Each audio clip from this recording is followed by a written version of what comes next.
tonight, masks must stay. The First Minister delays dropping the rules on face coverings as COVID cases spike. I feel safe wearing a mask, provides that extra security. A lot of people, to be honest, I think are kind of past the stage of masks now. I think the right thing to do would be to move on. All other restrictions are being dropped as planned from Monday. Also making the headlines, the family of a new mum who died after going missing at Edinburgh Royal Infirmary say basic common sense measures could have saved her life. And the Spud, that's a dud. Scottish scientist dashed Doug's world record hopes, ruling he isn't a potato after all. I'm Kellyanne Woodland in Edinburgh. And I'm John Mackay in Glasgow. This is the STV News at 6.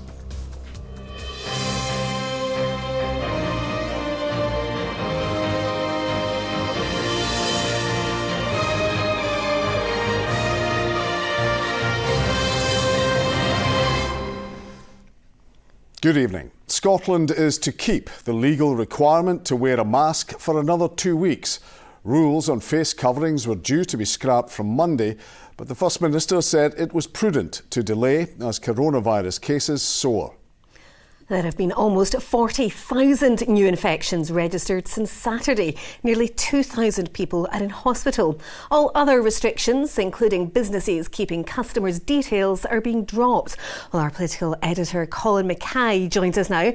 And Colin, why are most restrictions being cut when case numbers are so high? Well, case numbers are through the roof. I mean, there was an estimate from the ONS of 300,000 cases across Scotland last week. 32,000 kids off school on Friday. That's up 10,000 in the course of the week. Now, the rates are relatively low in Edinburgh and Glasgow. In Glasgow, 1,258 per 100,000 last week. In Edinburgh, 1,350 odds last week. Now, but some parts of the city, it's double that. Actually, the highest at the moment is in the Western Isles, where it's almost double that. And it's all down to this BA2 variant of Omicron. It's estimated to be 80% faster at growing and spreading than the cases of Omicron that we had around Christmas. And it itself, it was due to be much faster, or thought to be much faster, than the Delta wave had been. The big difference right now, though, and the reason why we're not going back into lockdown, is because of the vaccines. That's why all legally enforceable restrictions, except face masks, are being lifted from Monday, as Susan Ripple reports. Without the queues and social distancing, coming and going from the shops feels almost normal again. Except, of course, for face coverings. They were due to become optional next week, but with rising cases, they'll be with us a little longer. I feel safe wearing a mask, provides that extra security. A lot of people, to be honest, I think are kind of past the stage of masks now. I think the right thing to do would be to move on. I actually don't mind wearing it. I wear it all the time anyway. And it's no wonder people are getting so used to wearing these face coverings, because it is coming up to 2 years since we first went into lockdown. This extension means we'll continue wearing them for another couple of weeks. I know this will be disappointing for businesses and service providers such as daycare services. However, ensuring maximum continued use of face coverings will provide some additional protection, particularly for the most vulnerable, at a time when the risk of infection is very high, and it may help us get over this spike more quickly. What it's done is it's actually going to cause even more confusion across the UK, and indeed for tourism and business investors coming into Scotland. We have now got a situation where we are not aligned with other parts of the UK. This will dent confidence in both consumers and individuals coming in and out of Scotland. The rise in cases is being driven by a subvariant of Omicron, which is significantly more transmissible, something which is causing concern for Lynn, who cares for her husband. Here we are again, another wave, another spike, another round of Russian roulette. And I think for us, it's when rather than if now it comes into our house. There's also a lot of absence in schools. Many are moving back to remote learning, with teachers under increasing pressure. It's not like going to an entertainment venue, for example. That's a choice. People are obliged to come to school, whether it's because they work in the schools or because they're attending the schools. There isn't a choice there. So there should be measures taken to keep schools safe, and that includes measures in wider society, because the more coronavirus which is circulating in society, the greater risk there are to schools. All other restrictions will be lifted on Monday, but we're still being urged to be cautious, with so many having the virus. We're certainly not out of the woods yet. Susan Rippall, STV News, Glasgow. So Colin, what's happening with testing? Well, the UK government ends free testing this month. The Scottish government's going to keep it going a bit longer till the end of next month. Then they'll cut it back to mostly NHS staff and care workers. And the main reason for these cutbacks is cost. At the moment, the scheme that the Scottish government is going to have for NHS workers and care staff, it's going to cost about £350 million a year. If they were to stick with the scheme that we have at the moment, full testing, that would be £1.2 billion a year. So you can see why there's cutbacks. What's also staying a bit longer in Scotland, though, is face masks. And that's a signal that we're not out of the woods yet, as Susan said. And you heard in her report there that business leaders, some business groups, aren't happy about that. And neither are the Scottish Conservatives. Stay stuck with COVID rules forever. That's why it will be a blow for households and businesses that the First Minister has decided to keep the face mask rules in place. The government said last month these would be removed on the 21st of March, but now that's been delayed. Why won't the First Minister trust the Scottish public to take the steps they think are right to protect themselves and their families? We will want to see this increase in cases stabilise. We will want to see that risk of infection at 1 in 18, according to the ONS in the most recent week, start to reduce, so that particularly the most vulnerable in our society are not at the risk that they are right now. But let me remind everybody, this will be the only legal measure that remains in place, and it will be in place for a short 2-week period. So all the restrictions are going, including compulsory face masks next month. But even then, you would expect a lot of people to choose to continue wearing them. But then it will be just that. It will be a choice. All right, Colin, from the Scottish Parliament, thank you. A new mum who collapsed and died at Edinburgh Royal Infirmary could have been saved by basic common sense measures, according to her family. 34-year-old Amanda Cox is believed to have become disorientated while making her way back from the neonatal unit to her ward. It took 7 hours for her to be found. Our senior reporter Gordon Cree has the story. This is one of Scotland's busiest neonatal units. Amanda Cox was here after giving birth in December 2018. She was reported missing and was later found unresponsive in a stairwell. NHS Lothian today published its review into her death. It said the death of Mrs Cox was deeply tragic and that a thorough investigation had been conducted to help prevent a similar tragedy. Amanda's family say new safety measures have come 3 years too late for her. They also really hope that following this, that because of Amanda's tragic death, no other family really has to go through the horror that their family has. Had these basic common sense measures been in place, then Amanda would not have lost her life in the tragic circumstances that she did. Today's review found Mrs Cox had mistakenly gone out through a fire door. It's believed she became disorientated and couldn't find her way back to the ward. NHS Lothian says signage has been improved and it's now much clearer about how to get from the unit back to the ward. It also has plans for around 60 new CCTV cameras covering corridors, stairwells and fire doors.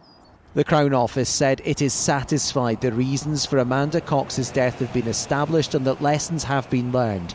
That means it has decided holding a fatal accident inquiry would not be in the public interest. Gordon Cree, STV News, Edinburgh. More than 100,000 people in the UK have already registered interest in opening their home to host a refugee. The First Minister says around 3,000 Ukrainians could be welcomed to Scotland very soon. It's 20 days since Russia invaded Ukraine. Today, the UK government increased tariffs on many of Russia's well-known products, such as vodka and white fish. We're live now to our Westminster correspondent, Catherine Sampson. And Catherine, what impact could this have here? Yeah, look, well, these imports are being hit with huge tariffs, 35 percentage points. And the idea, of course, is to punish Russia. But certainly some of the costs are going to be felt by consumers. You look at white fish, for example, around a third of the white fish, it's estimated, coming into the UK comes from Russia at the moment. Scotland exports much, if not most, of its catch. Now, so I think if you're looking at this, you're seeing a situation where you can expect the price of your fish and chips to be going up. Some might say for customers that is a small price to pay in terms of the message this is sending, but there are going to be businesses who are worried about this. Now, the tariffs aren't the only sanctions. It's also the case the UK is now banned from exporting luxury goods to Russia. 370 wealthy Russians with links to Putin were sanctioned today, and we know the Prime Minister has been talking to about ending any reliance on Russian energy. He is travelling tonight to Saudi Arabia for oil talks. Here's what he had to say about that earlier today. We need to talk to other producers around the world about how we can move away from that dependency. Vladimir Putin over the last years has been like a pusher, feeding an addiction in Western countries to his hydrocarbons, to his oil and gas. We need to get ourselves off that addiction. Well, look, this trip tomorrow is going to be controversial, not least because at the weekend Saudi Arabia announced it executed 81 people in a day. But the Prime Minister was defending the trip today. He said it is necessary to do these talks if the West is not going to be blackmailed. Catherine in Westminster, thank you. Other stories across Scotland, and the number of suspected drug deaths in Scotland fell by 8% last year. Police Scotland's report recorded 1,295 deaths in 2021. There was a slight rise in the number of women dying from drugs. While these figures show a step in the right direction, I remain of the view that figures remain too high. We know from evidence at home and abroad, we know what works, we know what will help to keep people safe, and the big part of our national mission is to save and improve lives. Tributes have been paid to former Scottish footballer Paul Hampshire, who died on Sunday. The 40-year-old, who played for Raith Rovers, Berwick and East Fife, was hit by a car on the A1 near Dunbar. In a statement, Raith said the club's thoughts are with his family. The Scottish Government needs to up its game on climate change if it's to meet key targets. That's the conclusion of the Climate Change Committee, which has criticised the Scottish Government for stalling in its efforts to protect lives and infrastructure. The Minister for Net Zero, Michael Matheson, accepts that more needs to be done. The Scottish Government has put pretty big, bold vision around adapting to that change in the climate, making Scotland more resilient. But it is just that, it's just a vision.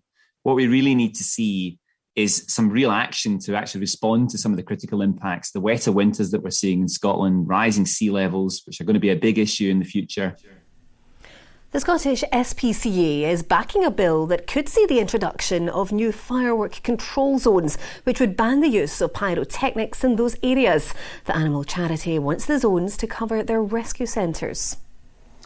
And they're also calling for a ban on the use of all fireworks in those areas. Ivana Holland reports. This shocking video is one example of the terror animals can go through on a night when the bangs of fireworks fill the air. For the owners, watching their pets causes them as much pain. It's such a shame. If you see them in the house, they start shaking, and it's no good for the owners as well that need to deal with it. Dogs particularly can react quite extreme to the loud bangs, sort of having shaking, kind of freezing, being unresponsive to their owners and things because they're just so terrified. Perry seems oblivious to them. She's not spooked at all. But my neighbours have 6 cats, and they're really quite freaked out by them. At the SSPCA Centre in Balerno today, Community Safety Minister Ash Regan toured the site to discuss the new bill.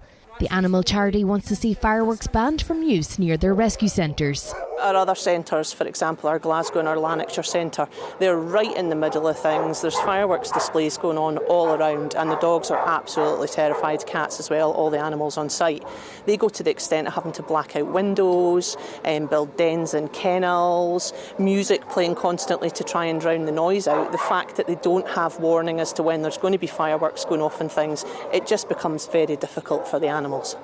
The bill proposes restricting the days fireworks can be sold, introducing control zones where the use of pyrotechnics would be banned as a way to curb antisocial behaviour. On one hand, we have families and lots of people really enjoy going to see organised fireworks displays. I do myself, I love that. But on the other hand, sometimes we have some fireworks misuse, which can be quite dangerous. It can be quite destructive in communities. And so the bill is an attempt to kind of balance those two things out and make sure that we've got appropriate controls on the use of fireworks. But one fireworks shop owner says the introduction of a licensing system would only create a black market situation and increase inequality. They'll go online, they'll get the fireworks from England, from Europe, especially from Europe. There's going to be a lot of unregulated black market fireworks, which will be dangerous. Or you have people that are on low incomes who could only afford maybe a small selection box once a year for their children as a treat. You introduce a £30 or £50 licence fee on top of that, you put it out of their reach. The bright lights of fireworks are entertainment for some. Its unintended impact continues to create scenes like these. Ivana Holland, STV News. The Scottish homeless charity Social Bite has opened its first coffee shop in London, and as ever it was a star-studded affair, with the likes of Chris Evans, Martin Compston and McFly's Matt Willis showing their support. Born in Edinburgh 10 years ago, the social enterprise has trained, employed and supported thousands of people across Scotland. Sasha Spratt has more. Edinburgh, Glasgow, Aberdeen and now London. This is England's first Social Bite cafe.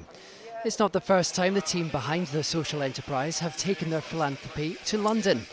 The Edinburgh Sleepout went global in 2019, with thousands spending the night in Trafalgar Square, with some of the UK's biggest celebrities joining them. And it looks like the big names of the big smoke are already popping in for a hot caffeine hit. The last time I visited Social Bite was in Edinburgh, and it was with George Clooney. True story. So I was up in Glasgow with George Clooney doing the Scottish Business Awards, and Tom Hunter knows everybody involved with the Social Bite and said, will you go along and make up some sandwiches and serve a coffee with George? So I said, absolutely. And this is their first one out of Scotland, and it's in a brilliant location by Trafalgar Square, and I encourage everyone to come along. I think Social Bite really gives homeless people some element of hope, which I think is missing from a lot of people who are homeless. What happens now, and this is an issue which we can conquer, and I think more things like this are only showing that that's possible. The Social Bite cafes are the brainchild of Josh Littlejohn. The first opened in Scotland 10 years ago, providing jobs for those struggling with homelessness, as well as raising funds for causes around the country. The location of this cafe here on the Strand in London, it's kind of the epicentre of homelessness in the whole of the United Kingdom. There's more homeless people within the square mile around the Strand than there is at any other location throughout the United Kingdom. So we felt it was a really fitting place for us to try and open this cafe in order to hopefully provide a fantastic coffee and food to local commuters and customers, but also to create employment chances for local homeless people and to run our pay it forward system where customers can buy an extra coffee or an extra meal for local homeless people to come and access in the cafe as well. This is only just the start. Josh is now looking at how he could expand his work in Britain's largest city. There's now 6 cafes across the UK, and with a quarter of the staff having experienced homelessness, each venue is a step closer to helping more people into safer, more reliable homes. Sasha Spratt, STV News. More than 12,000 council workers in Glasgow to walk out in an ongoing dispute over equal pay. The City Council agreed to £500 million payout to women who were paid less than men in 2019, a deal unions say it isn't sticking to. Schools, nurseries, homeless hostels and addiction services could all be affected. Greg Ockram reports. Unions have agreed to strike over claims that the councils failed to resolve equal pay compensation settlements. Those settlements were made back in 2019, worth £500 million. And now those unions fear that the deal is being dumped. Equal pay has been a battle for years. And we'd actually thought we'd got somewhere in 2018, but unfortunately we're here again. We shouldn't be here today. We shouldn't be here again, but unfortunately we are. And we're not going away. We will fight this to the death. This will be the largest industrial action that the city has seen in recent years. Around 12,000 are expected to take part, 9,000 of them from Unison with a further 3,000 from sister organisations. It could have serious effect in the way that the city is run. You have home carers, school cleaners and caterers, and addiction and homelessness services are all taking part, with cleansing workers also being balloted for the strike action on the 29th and 30th of March, with 2 further dates being expected in April. We need justice for the women at the end of the day. That's why we're doing it. We're not just doing it just for the sake of it. This is no money that... this is money that's been robbed from us. You know, it's not an overtime payment. This is money that all these workers rightly deserve. And if they paid it right the first time round, we wouldn't be in this position. The last time the clients actually came to the George Square and they supported us, even their parents and their family, they're all supporting us as well. So everybody's behind us. Now, a spokesman from the council says we simply don't recognise this characterisation of the council's position and says it will be seeking a meeting with the unions in the coming week. Greg Ockram, STV News, Glasgow City Chambers. The weather now. Here's Philip. Hello, good evening. Well, if we take a look back at yesterday's stats, we reached a high for the day of 13 degrees Celsius at Kinlochew, which is a couple of degrees above average for the time of year. It was a bit of a chilly night, particularly in the northeast. Boyne reached a low of -2 degrees Celsius, and we reached a maximum wind gust of 52 miles per hour at Stornoway. Over the next couple of days, things are remaining fairly changeable. Let's take a closer look at what's in store. Here is the forecast. A cold snap is on the way.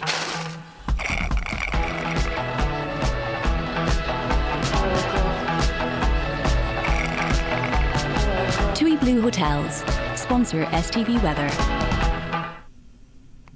Well, as we head through the rest of this evening and overnight, we're seeing this frontal system that's very slow moving, gradually working its way eastwards, bringing with it this band of rain. Overnight, that rain will lose its intensity and turn showery, so things turning a little drier further west. With all the cloud around, though, temperatures not dropping too far. Lows tonight of around 3 or 4 degrees Celsius.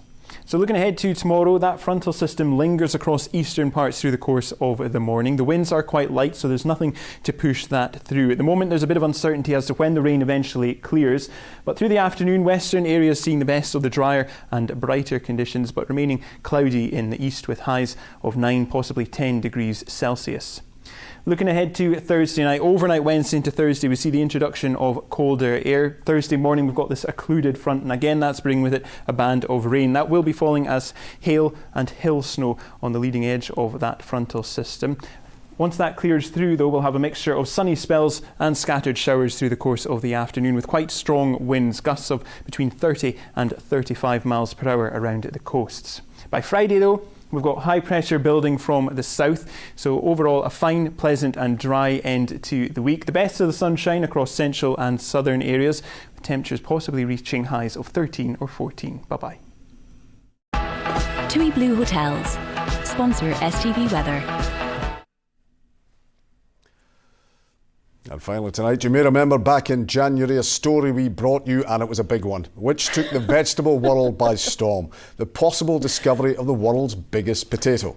Oh yes, well, Scottish scientists have now ruled Doug the Spud is in fact a dud. It's actually a hybrid of a cucumber and a gourd, which is similar to a pumpkin.